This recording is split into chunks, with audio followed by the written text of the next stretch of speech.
ऐक ना तेजा, बोल ना. आपले महाराज खरंच एवढे साधे सिंपल राहायचे का रे? तुला तर मी उत्तर देतो.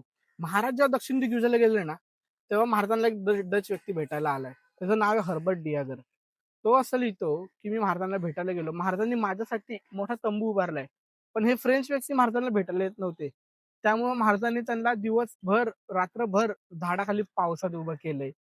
तो असं म्हणतो की मी महाराजांना परमिशन मागितली की मला माझे बँड्स वाजवत तुम्हाला भेटायला यायचंय. महाराजांनी त्याची परमिशन दिली आणि भाऊ वाजत गाजत महाराजांना भेटायला गेलाय महाराजांच्या शामियानात. बोल.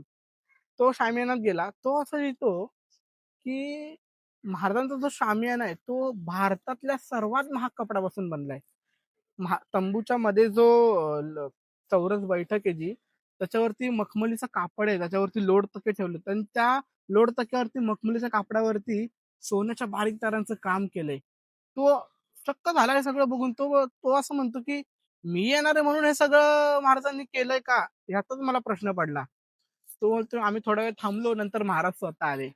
आता वर्णन आहे का महाराज स्वतः आले. तो असं लिहून ठेवतो महाराजांचा जो डोक्यावरचा मंदिर आहे ना, त्याच्यावरती सोन्याच्या बारीक तारांचं काम आहे.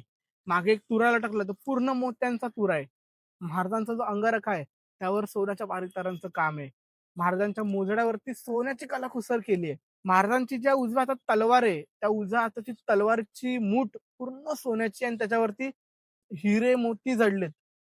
महाराजांची जी तलवारीची म्यान आहे ती हिरव्या रंगाची आहे आणि तिच्यावर सोन्याचं काम केलंय. खूप सोन्याचं काम केलं असं तो लिहून ठेवतो. त्याच्या पुढे तो असं म्हणतो की महाराजांच्या डाव्या हाताला एक निरोपाचा विडा देण्याचा डब्बा आहे. तो पूर्ण डबा सोन्याचा आहे. विचार कर आपले महाराज किती सोन्याने मडलेले होते.